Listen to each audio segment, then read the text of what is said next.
You are listening to CMHEPC's Cocktail Mocktail Hour podcast. Sip your favorite cocktail with us as we discuss various topics. This is an environment to hear new and different perspectives. Everyone's thoughts, feelings, and opinions are valid to them, and in this space, we respect that. Welcome. With Cocktail Hour, we are also sipping cocktails. And the cocktail featured this month is my favorite, a whiskey smash. And that cocktail is made with whiskey. You muddle some mint, a little bit of lemonade, some peppermint schnapps, and top it off with ginger beer. And that's what we're sipping on today. It's delicious, by the way. It's very good. Thank you. Thank you. So I'm going to introduce our guest that we have today. We have Carrie, who is a native Houstonian. She is a legal assistant in her third year of studying law at Southern University, which I found out during research is the largest historically black college or university in Louisiana. So shout out to the HBCUs. Whoop, Whoop, whoop. hello, hi. Hello and welcome. And we have Janet Pope, JP, my friend. That's right. She is a corporate responsibility executive. She delivers workforce engagement strategies that support people, protect the planet, and grow community partnerships. She is also the founder and president of the nonprofit The Good Lounge, which was founded in 2001 to amplify access to financial, physical, and emotional well-being through edutainment. The Good Lounge works with organizations, experts, and leaders to broker connections and share tools that empower diverse communities with a focus on supporting women, people of color, and LGBTQ communities. We also have Steph here today, who is also a fellow podcaster. If you haven't heard her, you're going to have to check her out.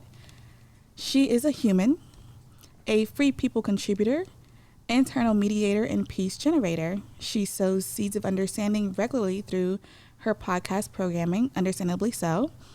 Intention set on sowing seeds of understanding to enhance the human experience. She believes understanding is a form of breathing.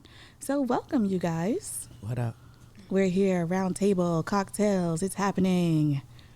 We have a number of topics that have been submitted, and we're going to discuss those. As I said, it's a safe space. Say how you feel. Maybe you'll get a new perspective on something. I don't know. In the meantime, I'm going to sip my cocktail. What are you sipping on? All right. First topic of discussion.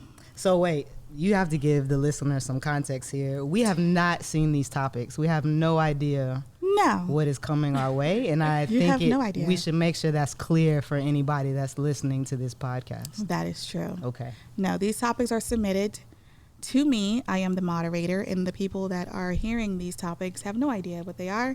Some may be thought-provoking, some may be simple, some may be silly, but we're going to see what the people submitted today.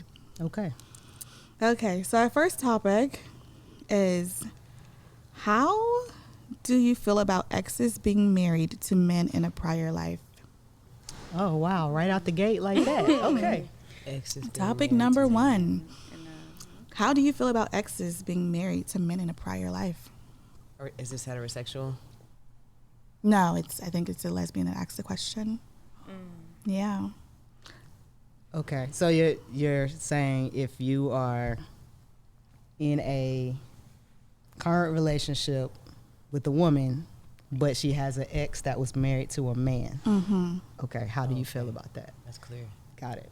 I feel like the past is the past. Like if she's with you now. I mean, Yeah. she chose you. Right. Yeah. I agree with that.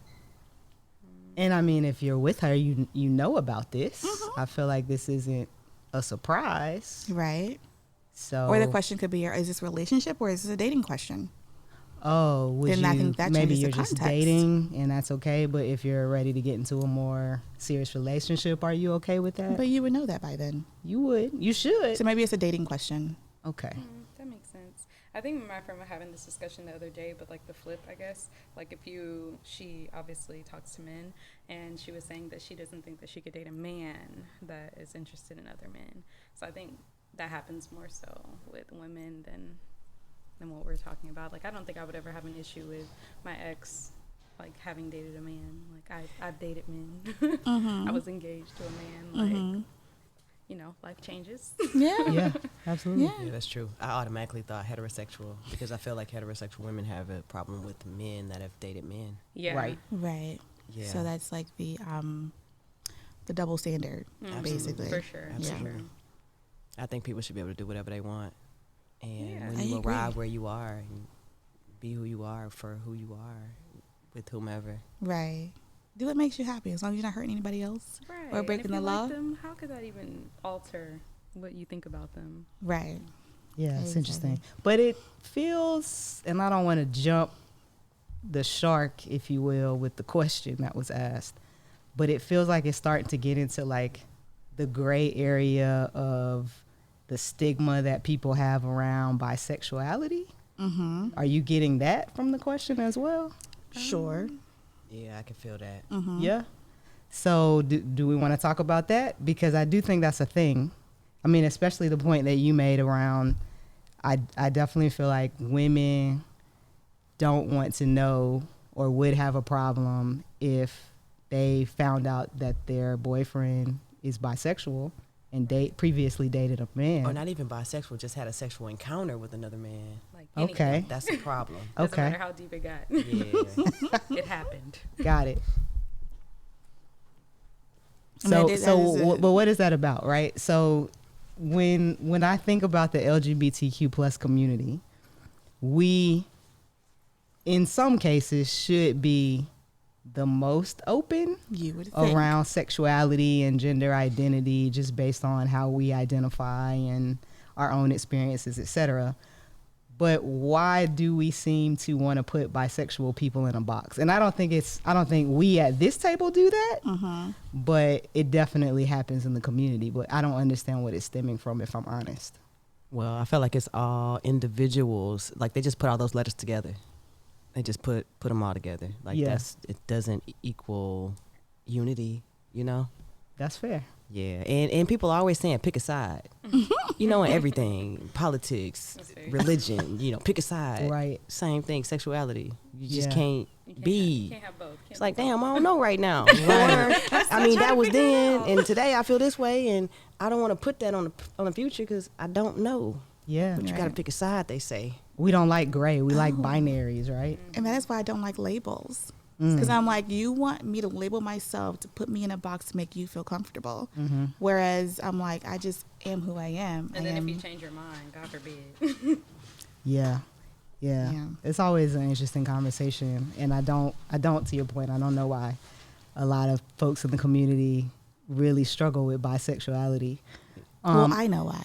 Why? Say why. Tell us why. I'd like to know. Based on my experience of what I have observed, is that so I know people who are what I consider to be a quote unquote true bisexual, which is when they are with a woman, they are with a woman, and when they're with a man, they're with a man. Sure. But we have people, the trisexuals, who come in and they're like, I just want to try it out. I'm bisexual now. That's across the board, though. So I feel like that's everybody. Yeah, for what? Considered it. I mean, you have to want to try it. Right. Well, sure. Sure. Yeah. But I feel like because like that is what's given bisexuals in this community a bad rap, is because you have the people who they're just like fiddling around with it, but that's not really like how they feel.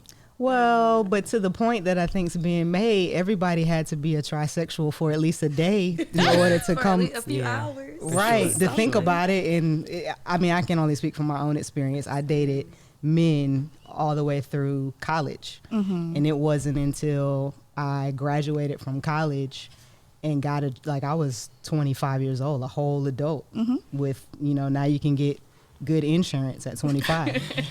And, I basically, the way I talk about it is ran into someone that I was in college with and realized that I felt like I liked her more than you should like a friend, and started questioning like, well, what are these feelings?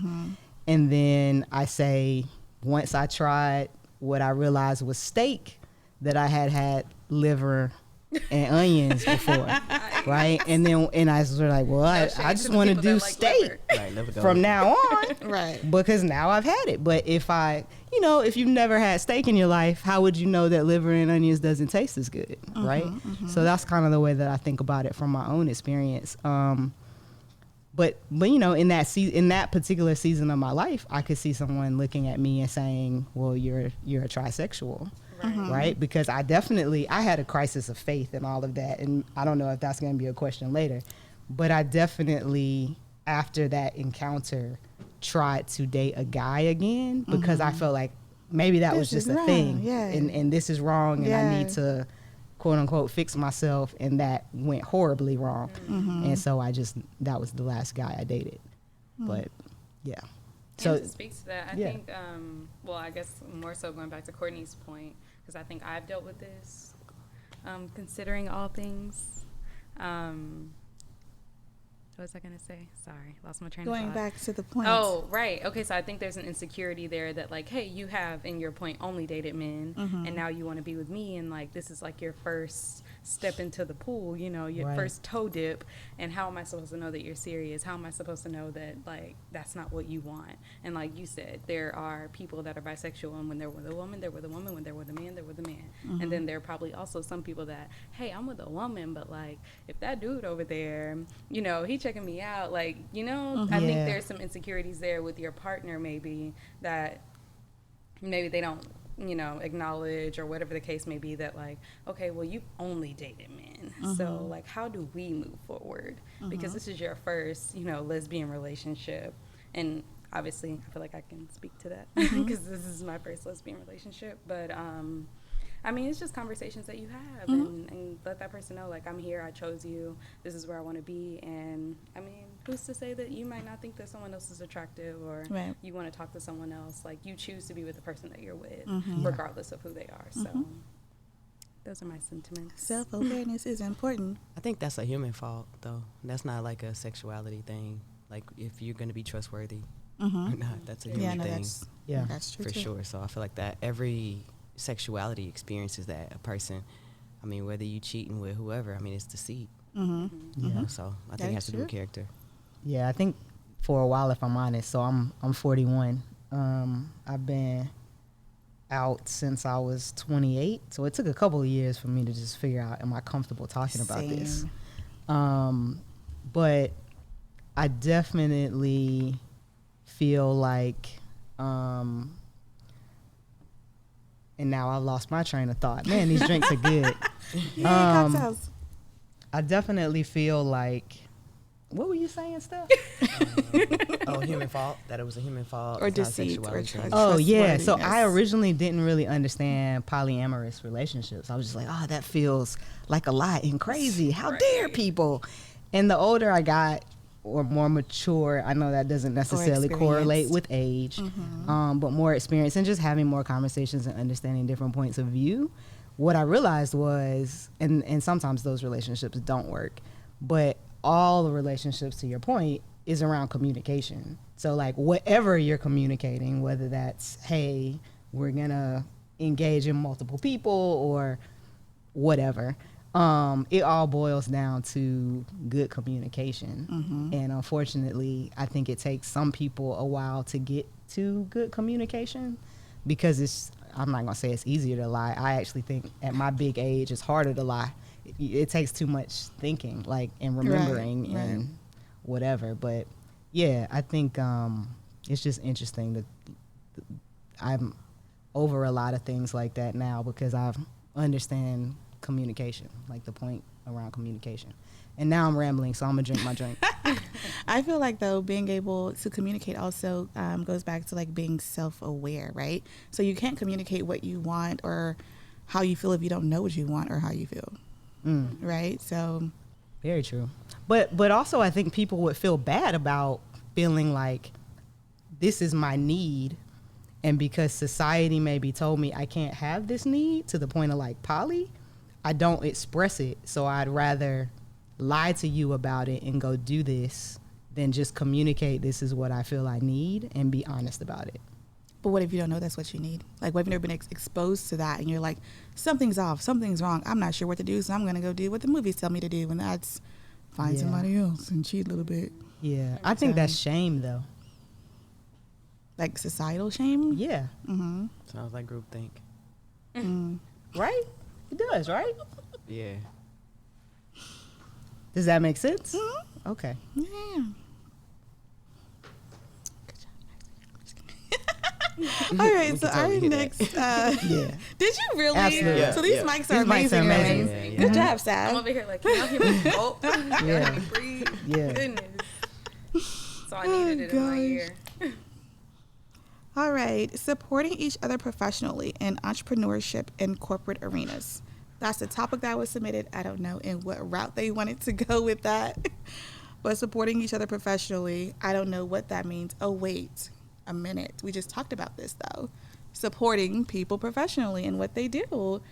And how do we feel about supporting people professionally in what they do? And then we are not satisfied with what the product or service is. We literally just talked about this. You should be honest about it based on what we just talked about. Tell us what you did. Are we sharing? I mean, I'm not willing to share specifically. Okay. I didn't think so. But I try to support my people in my tribe. Like, if I know somebody does something, a product or a service, and I need this, I'm like, that's the first person I think of because, small business. You're right. Positive people. So, yeah. But then it's, what we discussed earlier. So I struggle a little bit because I feel like I'm rooting for everybody black. And I'm always going to want to support women. Mm-hmm. And sometimes that's gotten me in trouble because I haven't spoken up and said, fam, this isn't working for me, because I'm questioning, like, okay, does this make me not support everyone black if I tell a black woman this isn't the right way to do this? So I've definitely probably helped and built my tongue in situations where I should, and I'm talking about me personally. I'm getting nuggets right now, though. Go ahead. I've bitten my tongue in feeling like, oh, if I say something, it might come across anti-black, or because it's so few of us. And then I think for women specifically, and maybe even for black women, if I disagree with one of the only 3 black women, it makes me like catty or petty or something. It's like, no, I'm disagreeing because this is wrong. Versus, and so I think I feel bad about it, and then I overthink it, and I probably should have just said something from the jump, if I'm honest. Yeah. Like, my biggest thing is I care about the quality and the service that I receive. That's what I care about the most. I am that person that's willing to pay for the quality and the service that I want to receive. I've never asked anybody for a discount. I'm always like, if that's your price, that's your price. If I can't afford it, okay, next time. You know what I mean? Yeah. So, yeah, but I try to support my tribe first. And then if I can't find it in my tribe, or if they don't know anybody, then, we go to the tried and true. So. I think that's deep, what you mentioned about feeling like you're going against just by disagreeing. Yeah. Wow. It just reminds me of just being silenced, right? Like from childhood, like not being able to express what it is that you feel. And it's like, it's so present. Yeah. I think that's a stigma that needs to be addressed, right? So we should be able to disagree and still be able to move forward. You know what I'm saying? And it be, like you said, conflict doesn't have to be bad. Right. Absolutely. It's a part of life. And I just love that we even having this conversation, because I feel like it makes it even lighter to be able to, like, something else comes up for you in the future, you're going to be like, you know what? I'm going to say something. Yeah. And be like, sis, this out of love, or bro, this out of love. Yeah. No, it's real. And I think if I worked at like Ebony Magazine or HBCU or some environment where most people are black, I wouldn't even think twice about it. But because I feel like there are so few black people in leadership where I am, it feels like if I disagree with one of us, that I'm adding to the conflict or the trauma, not trauma, that's too heavy, or the challenge that we're having as professionals, and I don't want to add to the problem, right? What about disagreeing? Perhaps if you're disagreeing publicly, but what about privately? Yeah. You know, just having that private conversation like, hey, I felt this way. I didn't want to say this in a meeting, but. No, that's fair. And I definitely think there are certain people I can do that with. And there's certain people that I can't. Oh, okay, well, the ones you can't, then do it in public. Shit. You're like, I don't know you anyway. Some people don't take that constructive criticism well. That's true. Yeah. So that goes back. Go ahead. Oh, I was going to say, also, that's not your responsibility. You know what I'm saying? I learned that a lot about what my responsibility is. My responsibility is to me to be able to convey what it is that I feel, to be able to share my thoughts, and to be able to be in a conducive environment where we can do what we need to do and it not be a problem. Right. And so the responsibility of me would be to just to share it, and then however that person receives it, you know, be able to deal with it as it happens, as opposed to you know, just trying to jump in the future like, oh, they probably based on the past or how things have been, you know. No, you're absolutely right. Somebody else's reaction is not my responsibility At all. You're absolutely right. Absolutely.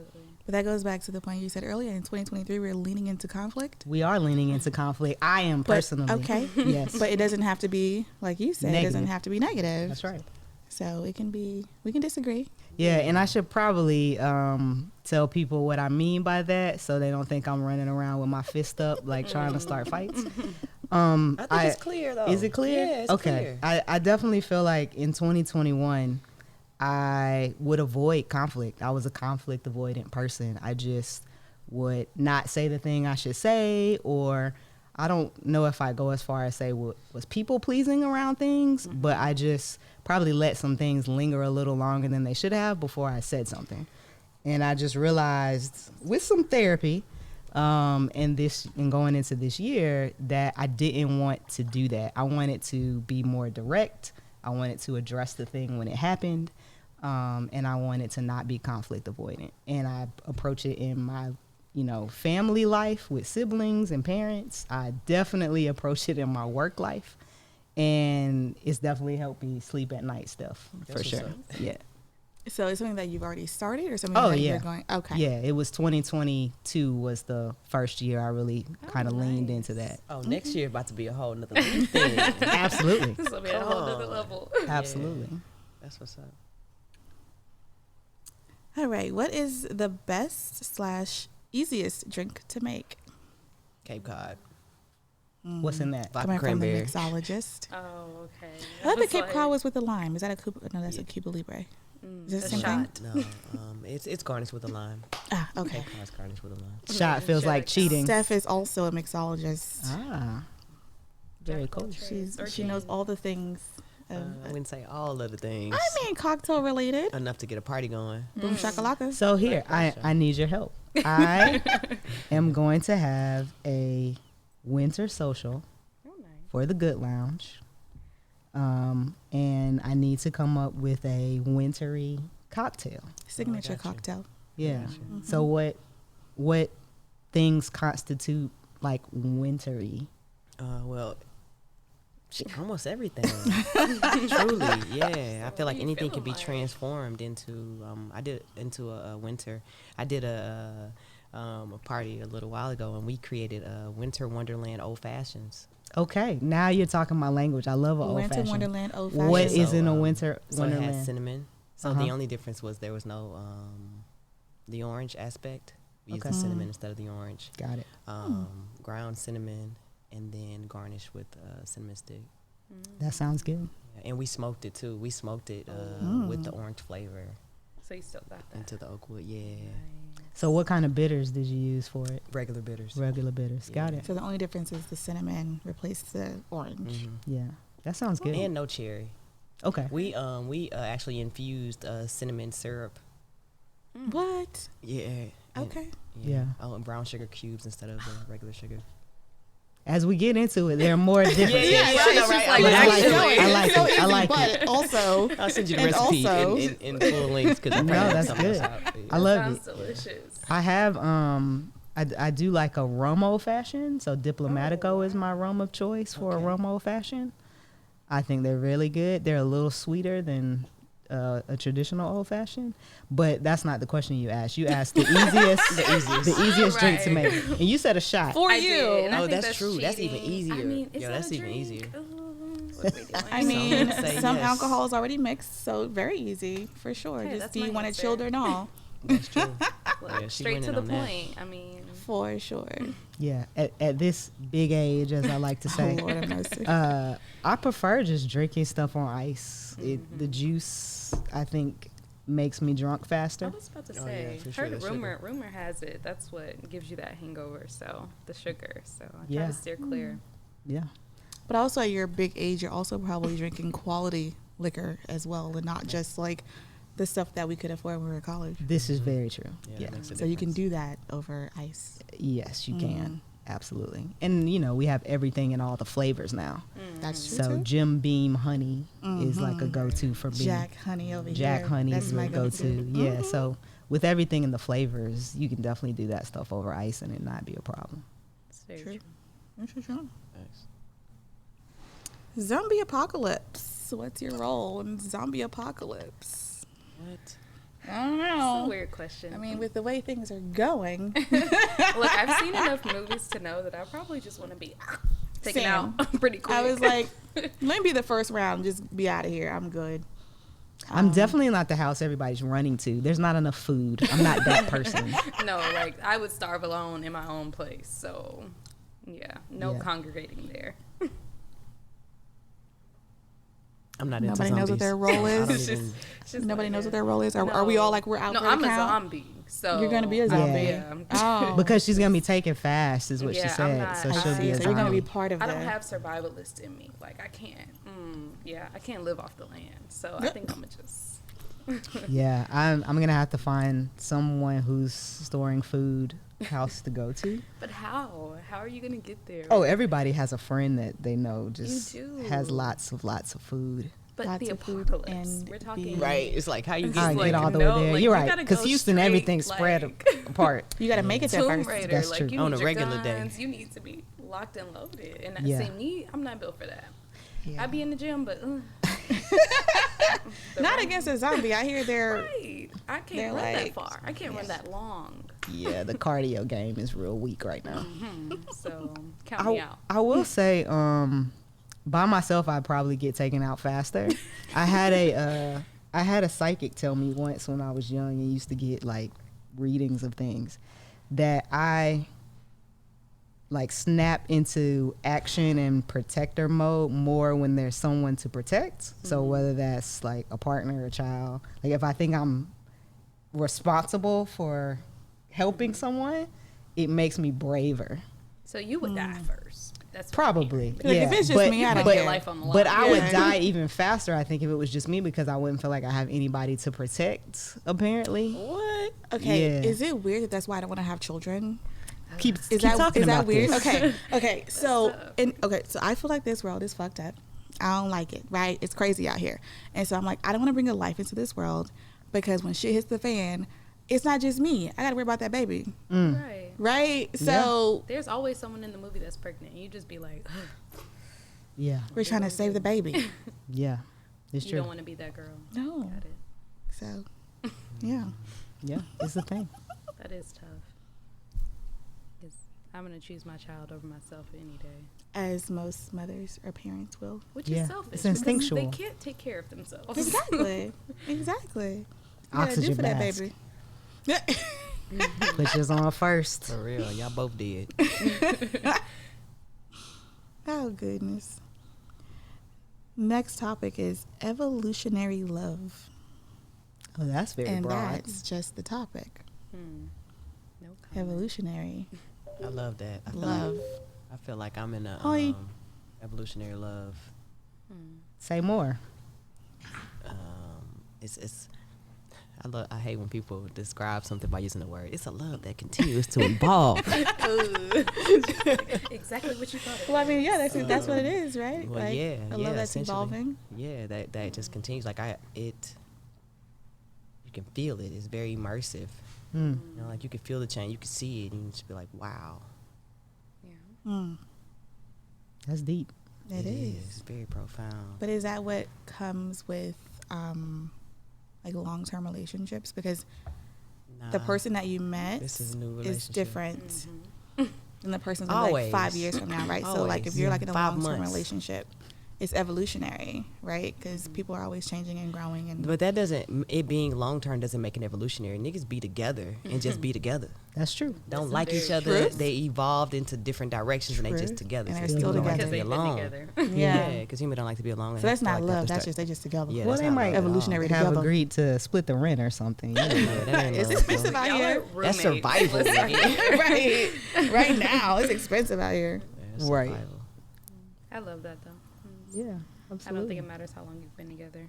Oh, nah, it Agreed. doesn't. So is that speaking to like a soulmate? Like, well, so I think that all of those things are, again, just like titles to kind of help you decipher like what you're experiencing. Mm-hmm. I don't think it has anything to do with love. Yeah, I think friends can be soulmates. Oh, for sure. Absolutely. It's a connection. Yeah, Yeah. it's a connection. It's about the connection.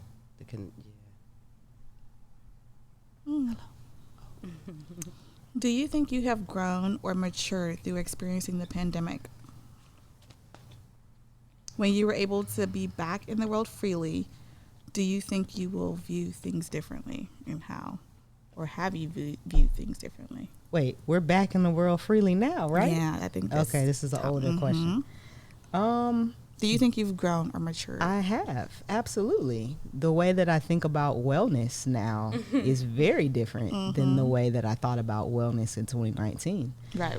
I had been in therapy before, so I would always encourage people around that particular topic, but I don't know that I really understood things like, you know, the advantage of rest and taking naps, and that we were all kind of socialized on hustle culture, and, you know, how problematic some of that is and the historic context of all of that.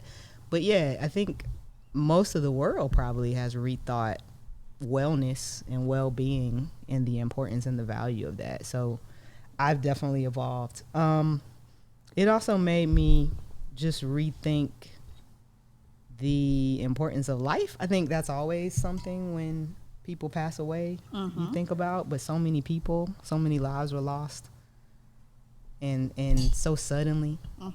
And then most of us were stuck in the house with maybe by ourselves or someone else. I think a lot of people learn, like, you know, what do they need in another person, and do they really get along with this person, and the value of the school system, and so many things. Listen, and teachers. Right. Oh, gosh. The pandemic definitely broke up some relationships. Yeah. And, you know, all the pandemic babies. Man, it changed the world. It really did. For sure. Yeah. I've seen people go from being super extroverted to now, like, you can't get them out of the house. So it's very different. I think when the pandemic first hit, it was my first year of law school. I was at home by myself 90% of the time. That was rough. I was like, I don't really know how it feels to be depressed, but I don't like this. I was like, I'm not talking to anybody all day. I'm just here with my dog. I'm listening to people talk to me on a screen. I don't have my camera on. They don't have their camera on. This is so different for me. But in the moment, I was just like, this is life. Yeah. Right. But afterwards, I was like, I don't ever want to do that again. Right. That was our reality. Yeah. Yeah, it was very tough. But luckily, I feel like now we're able to be back in person and, like, just meet with people and not feel like, you know, I don't want to get them sick. I don't want, because there were people that, like you said, were dying. Like, I think for us, like my generation, like, we're a lot younger, a lot healthier. So I think it didn't affect us as much unless you just personally knew someone. Like, I didn't see my grandma for months. She was like, you're not coming over here. No Wait one's through the coming window. over here. Right. So, like, you didn't speak to me through the window. We missed birthday parties. So it was very different. But as a personally me, I think it helped me realize a lot of things about myself and, like, what I'm able to handle. And I can't handle being by myself, like, with my own thoughts. And, and it can look very different because I think that I also just wasn't ready for that. So now I kind of have, like, a mindset of, okay, like, if you have to be in your home and, like, you know that you can do things. Like, you're not crippled into, like, I have to, like, be codependent on someone else. So I think that allowed me to kind of get rid of that codependency, although it looked very different than just, like, oh, like, I didn't like how that felt, so let me do something different. There was a span of, like, things in between that helped me get there. But Yeah, codependency is real. That's true. It is. Yeah. Did the pandemic cure that for you? I think so. I think, so full transparency, I was living with someone and I moved out from living with them. I mean, the pandemic is still a thing, I think, in my opinion, 2022. There's no like full cure for that. We're right? living with it. So now living by myself and like being able to move by myself and like do things by myself, I think that helped me because I had no other choice but to do that because that person was like off at work and I was like at home all by myself from like 8 to 5. Like 6 to 7 really. So we're talking the bulk of the day and just not like feeling like I can't do anything because there's no one here. Like I'm just here by myself, so I'm just gonna sit here and like it was bad, but it helped me realize that like you don't need someone else to like kind of give you that drive to do things to motivate you. So I will say I don't know if I've grown or matured. Obviously we all had like our own experiences, but for me as an introvert, I was excited to be at home and working and nobody's coming to me like having random conversations because I would hate being at my desk and somebody's like, hey Courtney, and I'd just be like, I am in a flow here, what do you want? So I really appreciated being at home, working from home, but then there was a certain point where it was like, okay, I haven't met anybody, like I haven't, you know what I mean? Like it was weird. I definitely matured. Did you? Yeah, I saw people too for who they are. Like those people who be sick and they know they sick and they going out and they hanging out and I can't stand those people. Those people got me sick multiple times. Oh no. Oh man. Yeah, I mean I was fine though. I'm a very healthy individual. I work out. You know what I'm saying? Come on. So come on, Jim Bay. But just people that just didn't want to stay home. They was like, you know what? I think I might have it. I'm not gonna get tested. I'm not gonna that's crazy. I'm just gonna be out here. It is. There's a lot of irresponsible people. I got to see the irresponsible people for who they are. Oh, for real. Because when you get sick, you got to trace it back. Like, how you feel? Exactly. Who gave this to me? Exactly. And every time I I? traced it back, it was a trifling human. Wow, you just. So y'all still friends? We were never friends. This was friends of a friend. Oh yeah. Oh Lord. Yeah. But I had to, let that friend know, like, come on, you irresponsible for bringing this person into my bar. Come on, man. Yeah, absolutely. Yeah, but beyond that, just maturing also in just decision making. Like being responsible, figuring it out. This is like we were on survival. Yeah, absolutely. Like there was not toilet paper. Yeah. No, I didn't have that issue. I didn't either, but I'm just saying it was a shortage. Yeah, That's there true. was a shortage. That's true. Absolutely. Wow, who ever knew? Yeah. It's crazy. Yeah. Well, why was toilet paper the first thing that people went for? That's so weird That to me. is weird. I would think the water. Yeah. I think Right. the water would have been bad too. Right. Yeah, I mean it was. And look, I'm trying to think back. Like, when was the freeze? Was this around the same time? It was. Yeah, we had a lot. The freeze going on. happened did. before. It did. Yeah, because Okay. Not right Nah, before. nah, No, nah. it was no, after. no, because the freeze was in February, and I only know this then because March. I literally flew to New York for International Women's Day things with my company, and there were leaders that came from Paris, and it was already starting over there, and they were like, yeah, I didn't think I'd make it to New York, and I got to make it to New York, and we took a picture together.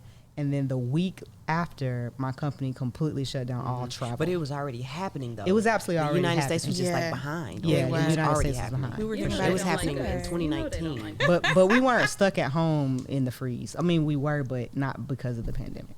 Oh, okay. But there was also no tissue and water then. So we just been through it. Is my thing. We definitely have been through it. Yeah, as a people. I mean, was the freeze in 2020 or 2019? It was in 2020. It was in 2020. Yeah, Okay. because it happened. COVID started in 2019 in China. Yeah. The I'm end of thinking 2019. It's been Yeah, about yeah. 3 years. Yeah. Okay. I'm not gonna lie to you. I don't remember. I was a journalism teacher at the time, and so we were following it. Okay. We followed it all the way. So. goodness. Yeah, I definitely remember the freeze happened in February. I just can't remember which No, year. you're right. It was very interesting though. Like we talk about our generation and how we've had so many once in a lifetime like events happen to us. It's crazy. Recessions, inflation, pandemics, like Well, every generation has things that shape them. Is it more than one life event though? We've had quite a few. When you think about life though, life is pretty expansive. Yeah, right? I'm talking about decades worth of things. Right, but it's been rapid. 2-3 years. Yeah, but but before that, what was it? Yeah, you had war, like war. I mean, but you know we are black, so had, it's like you got that's every day. That's every day. Well, that oppression. So if you're gonna talk about it though, absolutely. But there were other things, like even before 9/11, there were Gulf Wars, there were just major things that happened, and those things shape the generation that they're happening. I guess the people that are coming to age are shaped by that. By those different events. But did it affect their livelihood though? Absolutely. Like okay, I have a great example. The Great Depression. My grandmother is in her 90s. To this day, this woman has a closet stocked with canned goods and paper goods because she was a child during the Depression. And that shaped her, right? Through her whole adult life, now in her 90s. Other than the toilet paper scandal of the pandemic, like there was never a situation where she really needed to have all of that stocked in her closet. Sure. But that shaped her in the same way that they say 9/11 for, was it children who were who were old enough to kind of process that they don't trust the government and in certain ways, and then people whose parents got laid off in the first recession, which would have been 2008, I think. Children of parents who ran into issues of that, supposedly they don't trust staying in jobs long term. So these things definitely shape us, and it's all really, really interesting. So I'm sure babies of the pandemic, or kids who were learning how to wear masks right when all that was going on, that's certainly going to shape. We'll see what happens to them when they're teenagers and adults, right? But that stuff definitely shapes us. They'll probably, unfortunately or fortunately, be like major germaphobes, right? And like always, not that that's a bad thing. Social media, I think, definitely affects it, because like I see things like, again, I don't watch the news, but I'm able to receive all those things, like things that happen in like California, things that are happening in Georgia.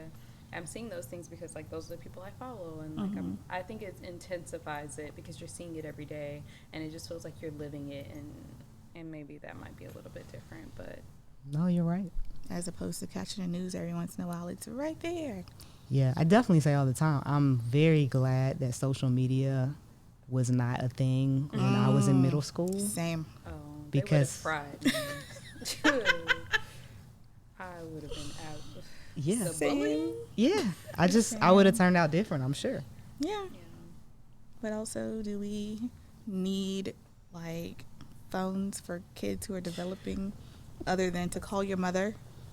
I think in some ways, since I do have a nephew, he's like 8 now, I think it helps develop them. I mean, I was a part of this generation that, had dial-up and also had cell phones and, like, had house phones. So, like, I feel like I got a good mix.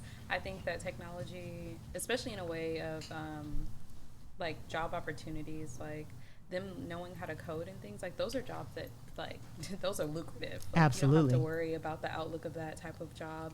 And I think them being in tune with technology helps with that. Like, there are people that are getting, like, pushed out of the positions they're in because they just aren't tech savvy. Right. So in order for your kid to be like that, I mean, they kind of have to be exposed to those things. Like, it's just the new world that we live in. That's going to conclude the first recording of the Mocktail Hour podcast. Okay. Thank you guys for giving your time today and sharing your thoughts and opinions on the various topics we discussed. I know some of you guys have some projects going on if you want to tell the people what you got going on so we can be there. Yeah, sure. Closing thoughts wise for me. So the Good Lounge has a winter social coming up at Trez Bistro and Wine Bar on December 29th, which is a Thursday. It's a fundraiser, capital F-U-N raiser, with the intent of really having people come together and learn a little bit more about holiday and seasonal depression. So everything that the Good Lounge does is around, as you mentioned earlier, physical, financial, and emotional well-being. And we want to have a little bit of that conversation and just come together to be able to support future giveaways of resources like we've given away Set Boundaries, Find Peace, the workbook. We'll be giving away gift cards to Nap Bar. We'll be giving away gift cards to get free therapy sessions and things like that. So that's what the donations, the types of things the donations support, and would love to meet anybody that has an opportunity to come out.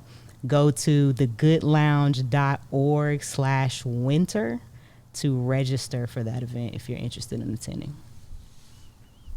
Super fun, super fun. And what about our fellow podcaster over here? What you got going on? You can check me out on understandablysow.com. That's understandsow.com. Podcast Understandably So, streaming on all platforms. I would prefer you listen on Amazon Music, which is a free app, or Spotify, so you can see the beautiful artwork that I've created for each program. My social media, Instagram is Understandably So. Again, that's SOW. And you can find me on Twitter at Orangey, ORANG33. Check her out. I asked her once, I was like, are you a poet or not? Because the way she puts words together, it's amazing. Sounds like a poet to me. Exactly. Giving poet vibes. Exactly. Hey, I received that. Exactly. Okay, I guess I'll go ahead and put it on the atmosphere. I am trying to put together a true crime podcast, Houston-based. You can follow us on Instagram at Clutch City Crime. And our first episode should be dropping at the end of January, if God says the same. To our listeners, grow your community and take a moment to like, subscribe, and or follow our guests on their respective platforms. If you're local in the Houston, Texas area, we'd like to meet you in person at our Mocktail hour that occurs every last Sunday of the month. And with that being said, big ups to Savvy and EQ and the Pod and Platformation,